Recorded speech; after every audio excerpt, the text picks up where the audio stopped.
Friends, তুমিও যদি অভিষেক শর্মাকে টি-20 ফরম্যাটের number 1 batsman মনে করে থাকো তাহলে ভিডিওটিকে একটি লাইক করে দাও। হ্যাঁ বন্ধুরা, Abhishek Sharma man of the match হওয়ার পর প্রেস কনফারেন্সে এসে হারিস রাউফের সাথে বিবাদ নিয়ে এমন কিছু বললেন যা শুনলে আপনি অবাক হয়ে যাবেন। তো কি বলেছেন অভিষেক শর্মা হারিস রাউফকে নিয়ে জানবো আমরা এই ভিডিওতে, সেই জন্য ভিডিওটা শেষ পর্যন্ত দেখবে। আর এই চ্যানেলটিকে যদি সাবস্ক্রাইব না করে থাকো তাহলে ক্রিকেট আপডেট পাওয়ার জন্য চ্যানেলটিকে অবশ্যই সাবস্ক্রাইব করে রাখবে।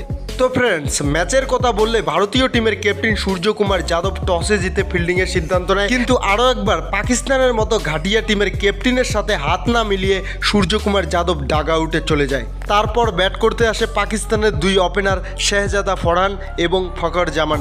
শাহজাদা ফরহানের ভারতীয় টিমের কাছে দুইটি ক্যাচ মিস হয়ে যায়। তারপর তিনি 45 বলে 58 রানের একটি ইনিংস খেলেন। আর এক সময় পাকিস্তান 10 ওভারে 91 রানে 1 উইকেট। সবাই ভাবছিল পাকিস্তান 190+ রান বানাবে, কিন্তু না, 10 ওভারের পরে শিবম দুবে, কুলদীপ যাদব এবং বরুণ চক্রবর্তীর বিধ্বংসী বোলিং স্পেলে পাকিস্তানের মিডিল অর্ডার ধ্বংস হয়ে যায়। আর পাকিস্তান ম্যাচের শেষে বানাতে পারে 171 রান, আর ভারতীয় টিমকে টার্গেট দেয় 172 রানের। তার জবাবে ভারতের দুই ওপেনার ব্যাট করতে আসে শুভমান গিল এবং অভিষেক শর্মা।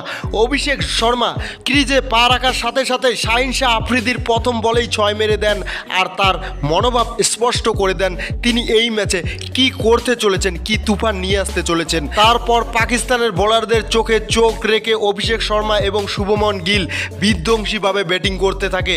শুভমান গিল 47 রানের ইনিংস এবং অভিষেক শর্মার 39 বলে 74 রানই যথেষ্ট ছিল পাকিস্তানকে ব্যাকফুটে ফেলে দেওয়ার জন্য। তারপর ভারতীয় টিম 6 উইকেটে ম্যাচটি জিতে নেয়। তারপর ভারতীয় টিমের বিধ্বংসী batsman Abhishek Sharma man of the ম্যাচের পুরস্কার পেয়ে তিনি সেখানে হারিস রাউফকে নিয়ে এমন কিছু বলেন না যা শুনলে আপনি অবাক হয়ে যাবেন। তিনি রেগে গিয়ে বলেন, আমার টার্গেট ছিল এই ম্যাচটি 15 ওভারে শেষ করার, আমি সেই উদ্দেশ্যেই ব্যাট করছিলাম, কিন্তু আমার সাথে শুভমন গিলও একই উদ্দেশ্যে ব্যাট করছিল হাইয়েস্ট গ্রেডের সাথে, কিন্তু তারা বুঝতে পারছিল যে আমাদেরকে বল দিয়ে আউট করতে পারবে না, সেই জন্য আমাদের মনোযোগ ভাঙার চেষ্টা করছিল।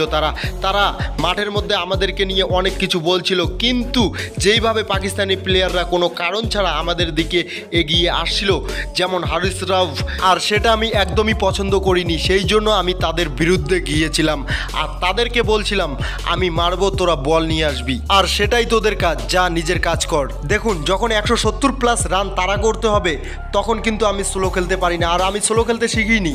আর আমার দেশ আমার কাছে এটা চাচ্ছিল যে আমি হাইয়েস্ট গ্রেডের সাথে ব্যাট করি, সেটা আমি করছিলাম, কিন্তু পাকিস্তানি বোলাররা আমাদেরকে বাধা সৃষ্টি করছিল, সেই জন্য তাদেরকে জবাব দেওয়া জরুরি ছিল।